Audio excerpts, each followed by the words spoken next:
CaptainCon.com is a proud sponsor of this EA podcast.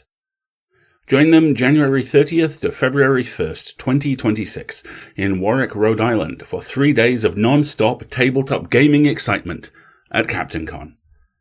Immerse yourself in thrilling role-playing games, intense miniatures battles, and epic board game sessions. Discover awesome vendors, engaging classes, and exciting contests in a safe and welcoming space. Use code EA2026 at checkout for 10% off a standard 3-day or single-day badge. That's EA2026. Don't miss out on the best gaming experiences. Secure your badge today at CaptainCon.com.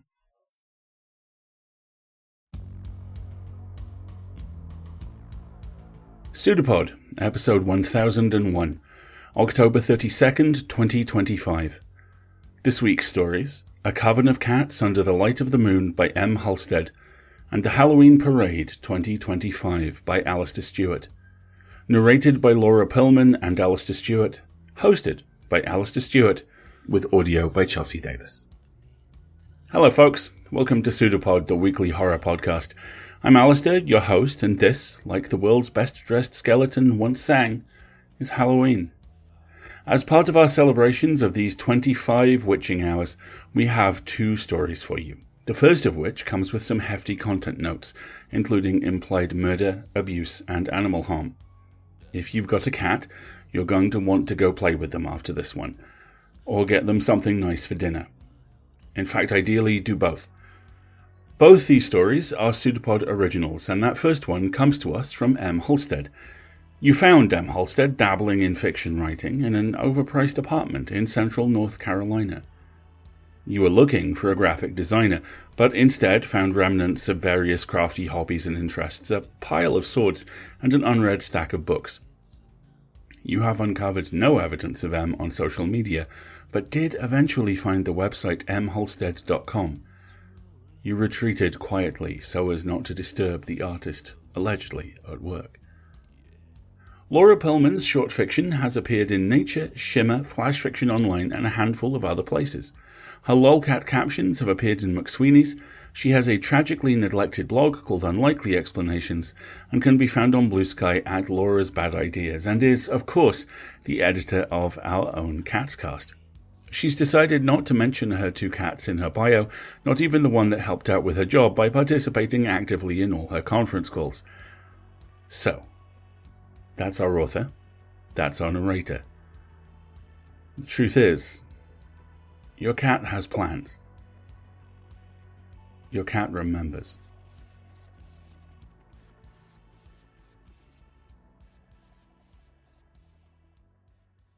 A Coven of Cats Under the Light of the Moon by M. Halstead, narrated by Laura Perlman. On this night, we escaped from our homes. We darted through the open doors. We leaped over the privacy fences. We fled under bush to converge on this place. Some of us have traveled many miles, our paw pads scraped raw, unaccustomed as we are to the rough terrain outside human homes. Our heads swim with the overstimulation of the outside, the stink of carved pumpkins rotting on human stoops, the children laughing and screeching in their annual costumes, the chill autumn wind ruffling our fur. Besides this, most of us arrived none too worse for wear, though a young human on their trick-or-treating excursion pulled Onyx's tail when he ventured too close. Trixie brings her human. We have heard of him through the rumor mill our feral siblings bring to our homes. He is tall, looming high even for a human. He sleeps with all the curtains shut during the day, denying Trixie her favorite sunbathing spots. He wears his boots in the house, shaking the floorboards as he stomps past her nap box, and only begrudgingly feeds her and cleans her excrement. But, Trixie hisses to the strays, he is full of lifeblood. We sense his lifeblood as they approach, our whiskers tingling with a tremor we feel only on this night, the night when we are closest to them. But even without his lifeblood hovering on the edge of our senses, we can feel him coming. He blunders through the undergrowth, shouting in increasing fury. We crouch, the fur on our stomachs brushing the ground, our eyes shining in the moonlight.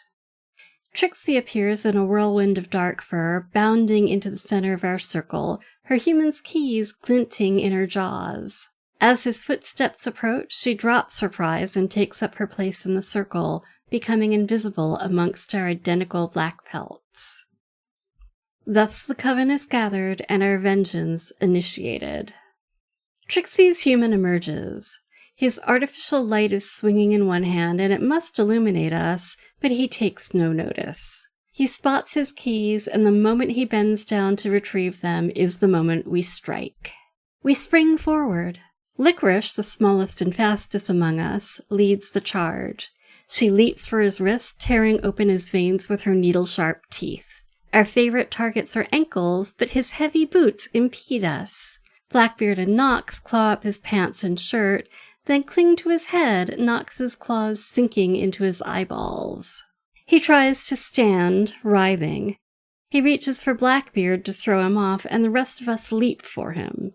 He stumbles, trips, falls onto the grass, and then we are upon him. Other humans are too far to hear him cry out, but we rip at his throat to silence him anyway. As he gurgles, we eat his tongue, its chewy sliminess disappearing down our gullets faster than he would have been able to call for help. In delight, we tear at the soft flesh of his stomach, shredding the skin with our claws. He thrashes, clumsily trying to flee. His groans rise in intensity, the rank smell of his fear hot and heavy in the autumn air, and then he abruptly becomes still and silent. At last, with abandon, we lap up the blood that spills warm, just like the milk we were fed as kittens. We feast. Finally, as his ribs begin to reveal themselves, shining under the gentle gaze of the moon, we uncover the heart. Reverently, we step back from our smorgasbord, reforming our circle. We are closer this time, fur to fur, and our hearts beat as one, hammering and pounding even as his lies motionless. One by one, we step forward to take a single bite of that life-giving organ. We are electrified. Our fur stands on end as the vibrations take hold of us.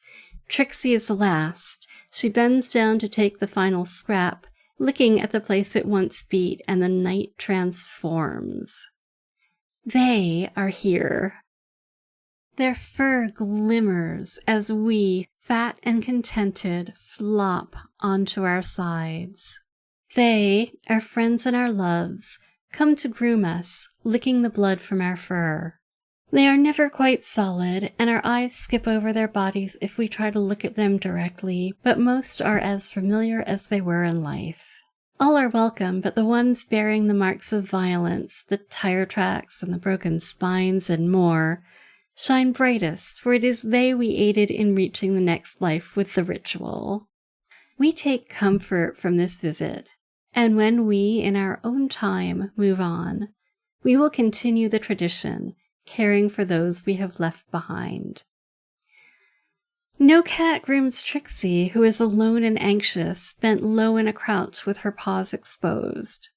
We worry. It takes time for the ritual to guide lost souls to rest, but dawn is beginning to stain the horizon. Then we learn the truth.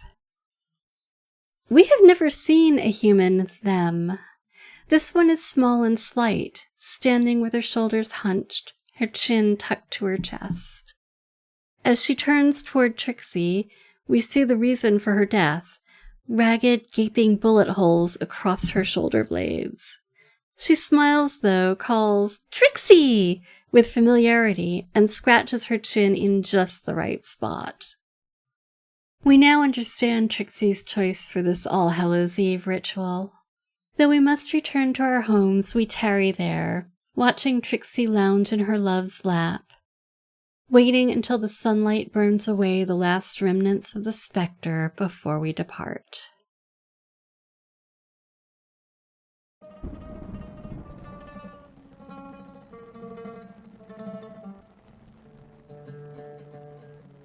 There is a precision to this story that I love, that has sharp claws and evokes that chilling central image of the recent and excellent movie Weapons.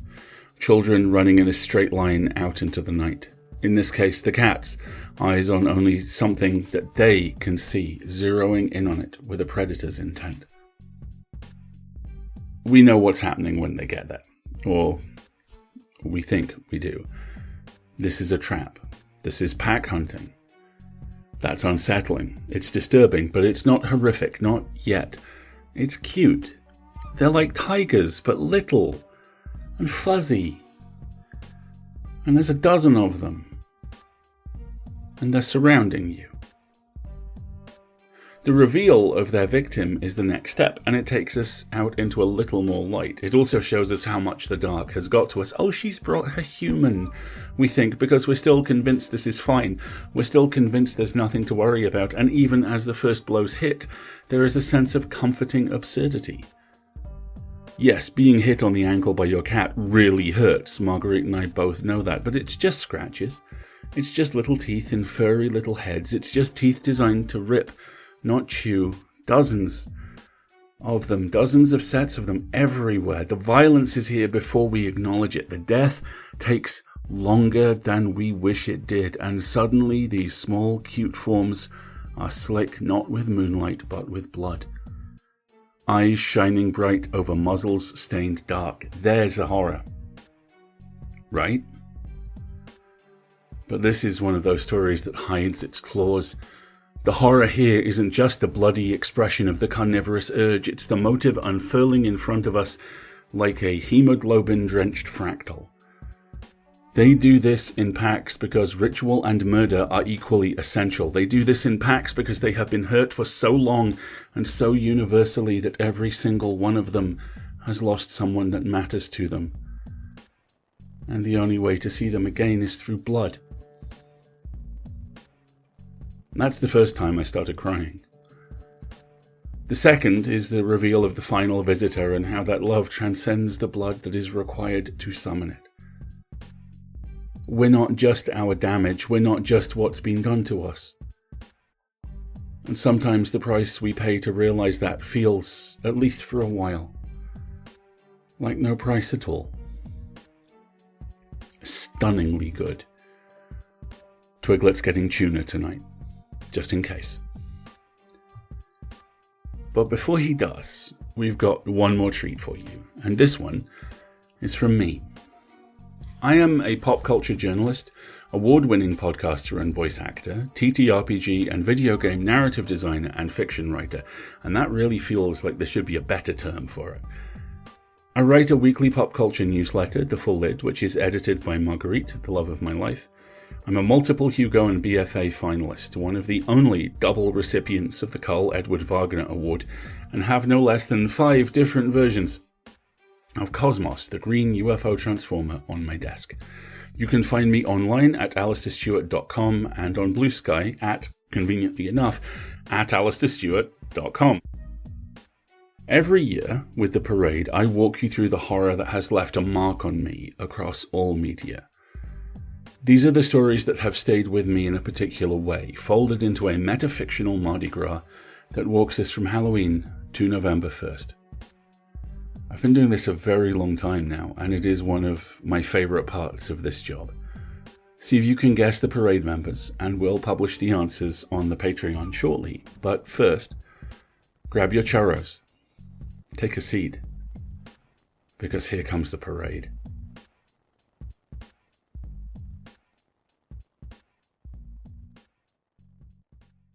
The Halloween Parade, 2025, by Alistair Stewart. You notice your pulse drop.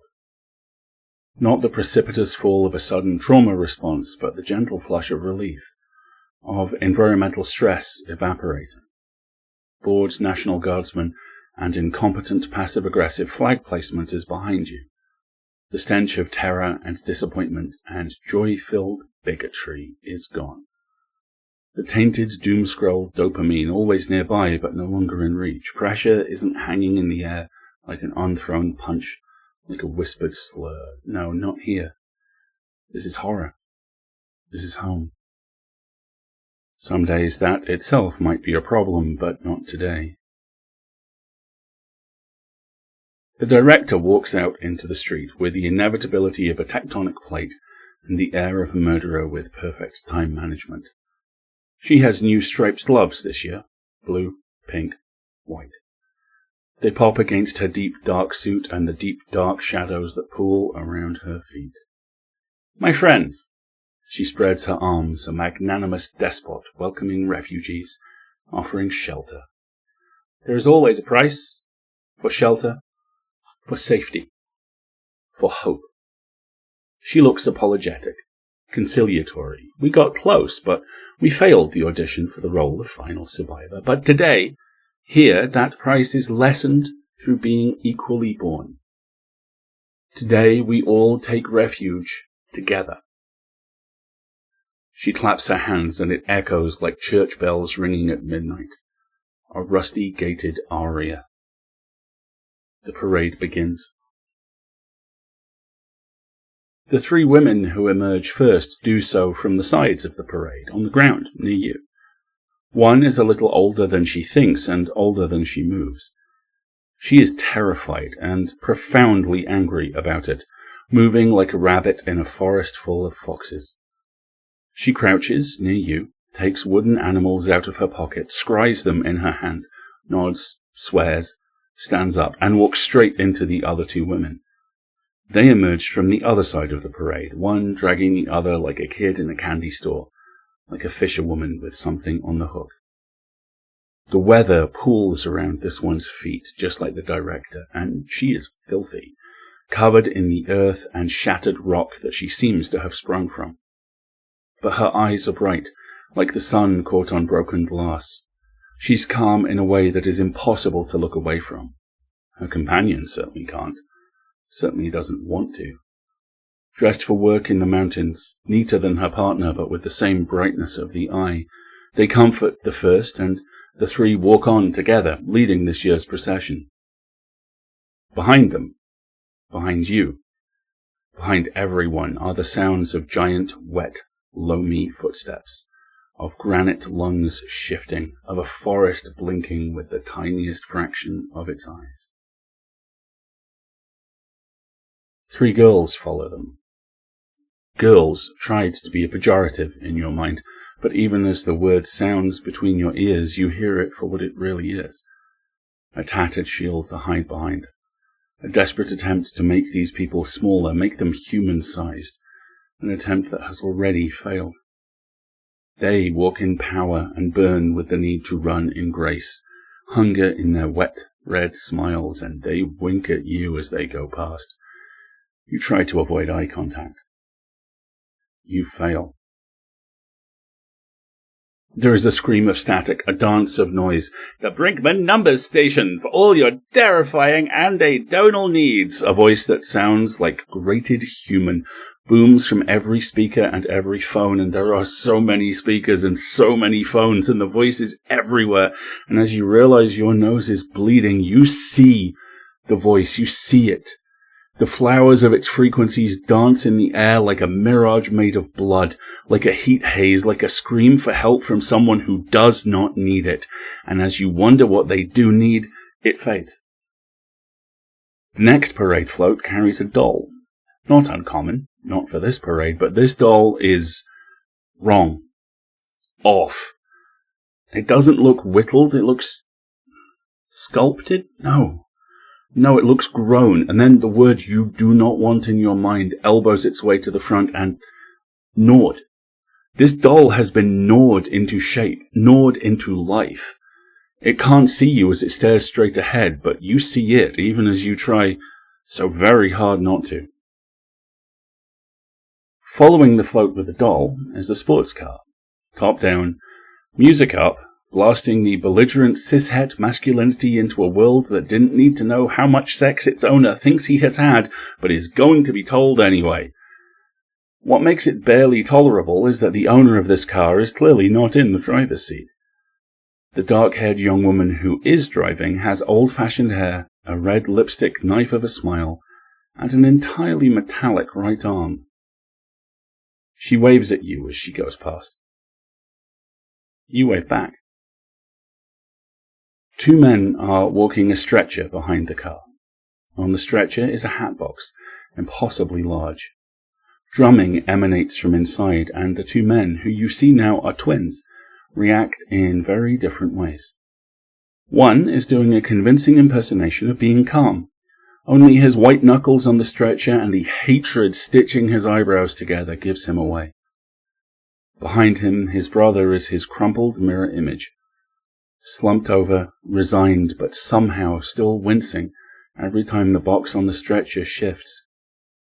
Next to him, but not that next to him, a teenage boy walks, trying to comfort his dad, not sure how, or if he should, or if he wants to.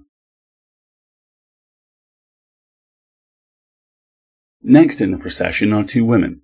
One is blonde, small, energetic, and feels distant, almost like she's out of focus. She reacts to a joke from her colleague a second too late, her eyes constantly drifting the same way a prey animal's do.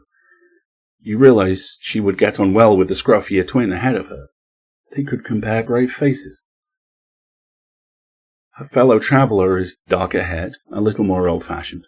Where the blonde seems distanced, she seems pained, cautious, hunted by her own body as much as what follows them, and what follows them, once they've passed, is a Volvo, nosing out of the shadows.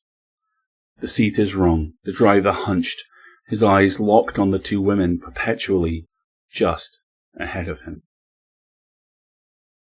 Behind the Volvo emerges a redhead. She's serious, studious even, busting energetic dance moves with a straight face and a hand crossbow. The small, intense man next to her isn't quite as good a dancer, but is trying at least as hard, as is the other woman with her face, walking just behind them both. A field of corn on a float next. A shriek of delight. It was delight. It was. And just as you're starting to worry about that, your phone pings and there's a new YouTube video. Teens pursued through a cornfield by a demonic clown, each screaming like roller coaster victims. It's goofy. It's fun.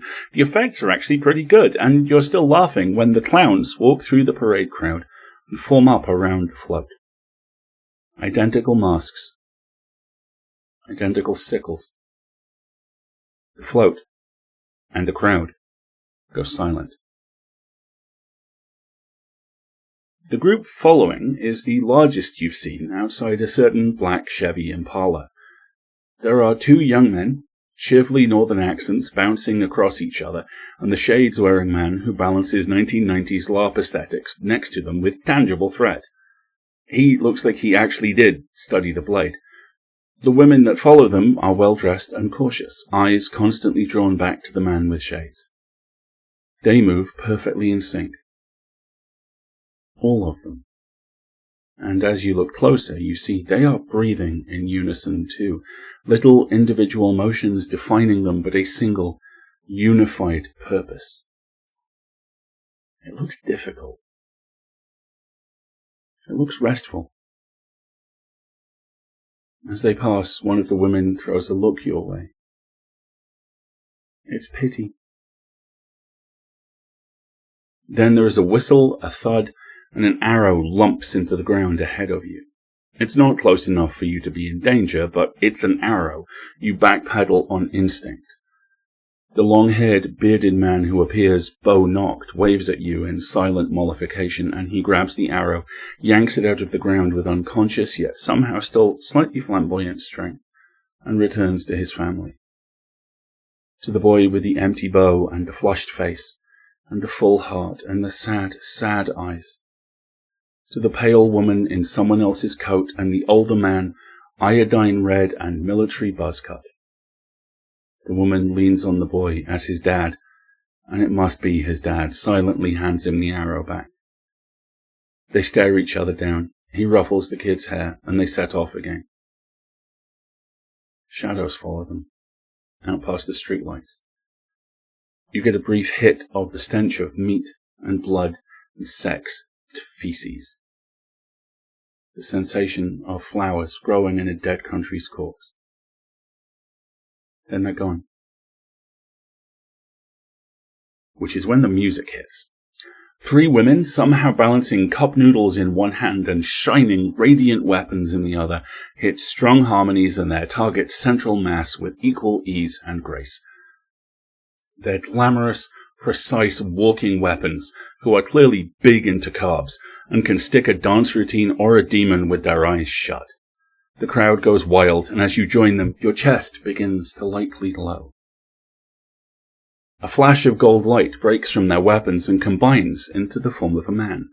Small, neat, mischievous. He falls into animated conversation with a young, intense miner next to him, but they both notice the mountainous man with a club walking patiently behind them, a beating yet somehow calcified human heart, clutched in both hands. A screech of tires and a truck drifts sideways onto the parade route. There are murmurs of worry, but not from you. You've seen worse here. The man behind the wheel is bleeding, eyes and intent covered by his shades. The woman moving through the crowd, stealing a hat here, a kiss there, is clearly his prey, and she is hurt worse. She passes you, blowing a kiss in your direction, and you sit very, very still until you're sure she's gone. The boys arrive next. Bloody feet and hundreds of miles of stench on them, their gait rounded by exhaustion and their forms defined by rage at the gun-toting soldiers that flank them. One stumbles, another helps him up. A few seconds later another does the same, and his brother returns the favour. Musketeers leave no one behind. A stench of green, of moss, of loam, reaches your nose, pollen furring nostrils, and the gentle, restless rustle of leaves. Lichen and meat, moss and flesh, and in the middle of the miasma a determined older woman with blood on her hands, beside a frightened young man with an arm in a cast and blood on his face, on his teeth. Before they fade, you see him buck and react as though he isn't sure where he is, as though he has just returned to consciousness, and his partner consoles him with practiced ease. He settles with a comfort and familiarity he can't sense. They've been here so often. This foggy, not-quite place is as close to home as they will ever get. The man that follows them makes you want to get up and flee. He has the specific gravity of normality, but it is oppressive. Curdled. Late 40s, average shape, average height. He smiles, talking animatedly on his phone and laughing with absolute sincerity and joy, and he is making eye contact with everyone. Worse, he's doing so in a way that feels like a hungry man at a buffet. He's hunting, this convincing artist's impression of a human. He's hungry. A phone in one hand and a wolf mask in the other, a backpack full of nightmares and a stomach full of endless need. You make sure to keep an eye on him until he rounds the parade route out of sight. The rig workers on their soggy float come next, and they look so cold. It's a warm summer night, but these folks are dressed in heavy gear. Their breath is frosting and the ground beneath them glows. None of them want to acknowledge it, even though it's clear they all know it's happening. The big guy and his small, not-quite-boyfriend at the back are particularly surrounded by the glow, and with every jostle of the float they drift just a little closer together. The man and woman on foot behind them are bathed in it, their bodies drenched in light. Monsters follow. Frankenstein first, massive, blood-stained fists, bigger heart, and the ebullient soul of a romantic poet sewn into his patchwork chest. Stalking along behind him, the bride stares at her enforced husband with murder in every valve of her own patchwork heart. They lost people. You can tell. They lost people recently. Their formation is ragged. Their gait is furious, exhausted. The glowing skeleton that follows is humming show tunes and feigning apathy, but even drenched in phosphorescent light, you can see his hands shaking. Their pet? Colleague?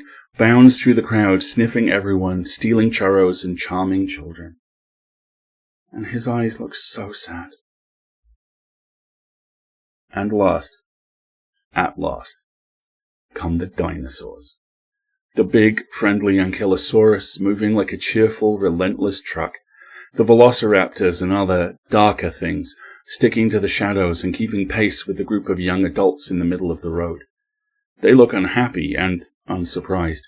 The girl with the robotic arm leading the way, her two best friends in lockstep, although not quite with each other.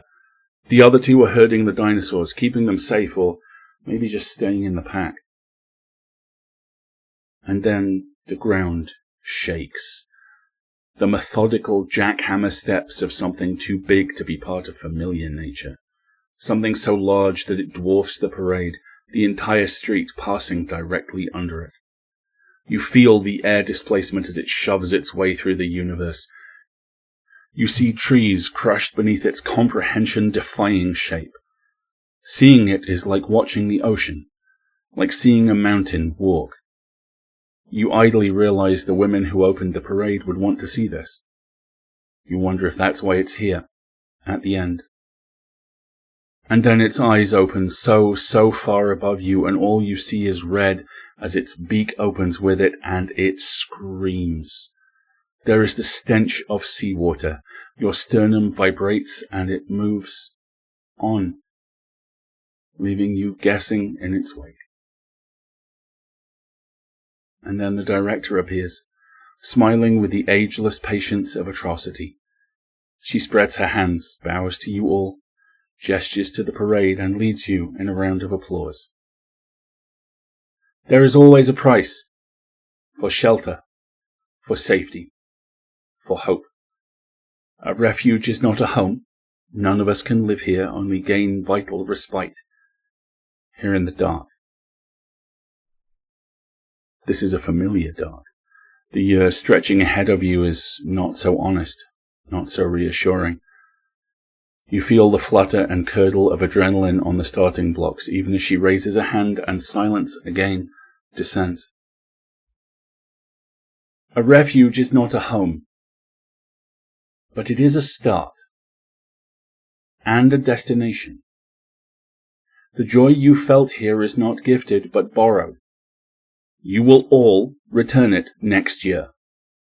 A glacial wind of calm blows through the crowd, the massive invisible force choosing not to bowl you over, but to hold you up. She smiles, and it's genuine in the way a cat opens its paw so its prey can escape. Just a little. An old friend said it best. We have such sights to show you. Return next year to see them. Happy Halloween. She turns to go, and so do you all. As you do, that impossible final form roars, outlined shadow on shadow in the night. You smile and head for home.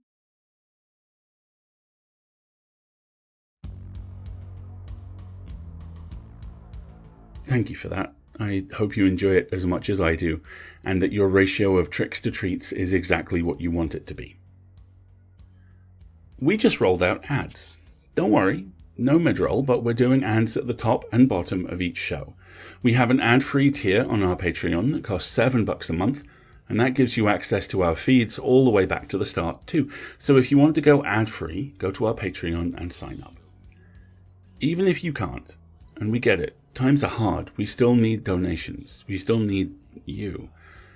Ads aren't a replacement, think of them as an extra engine. So thank you for listening, and thank you for helping us bring free and accessible speculative audio fiction to listeners around the globe. If you remember one thing from all of this, remember that. Thank you. And if you remember two things, remember that $7 a month gets you ad-free feeds all the way back to the start. And if you can't subscribe, we still need and welcome one-time donations, regardless of whether you do that or anything else, even if you just raise our profile on social media. Thank you. You are giving us stability, reliability, dependability, the chance to plan ahead, the chance to get that really good artisanal salt for the binding circles, all those essential things we need here at PseudoPod Towers. So if you can, please go to pseudopod.org and sign up by clicking on Feed the Pod. If you have any questions about how to support EA and ways to give, please reach out to us at donations@escapeartists.net. And if you also want to get in contact on whatever social media you are frantically dissociating through this week, could I recommend our Blue Sky account? We're at PseudoPod.org. Finally, if you like merch, you can also support us by buying hoodies, t-shirts, and other bits and pieces from the Escape Artists Void merch store. The link is in various places, including our pinned post over on Blue Sky. PseudoPod is part of the Escape Artists Foundation, a 501c3 non-profit, and this episode is distributed under the Creative Commons Attribution Non-Commercial No Derivatives 4.0 International License. Download and listen to the episode on any device you like, but don't change it or sell it. Theme music is by permission of Anders Manga. Join us next week for our 1002nd episode of True Stories, and we leave you with this thought from John Blacksad, Private Eye, and Cat. Sometimes when I walk into my office, I get the feeling that I am walking among the ruins of a lost civilization. Not because of all the reigning disorder, but because it all seems to be the remains of that civilized person I used to be.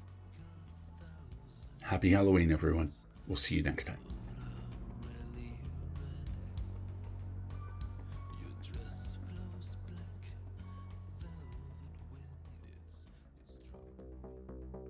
When you listen to a narrator or let yourself go into a story, you are letting yourself go into the car of a stranger. You are getting into the car of a stranger. You are walking in the front door of someone you do not know. It's a pseudopod. It's a big foot. It's all about podcasts these days.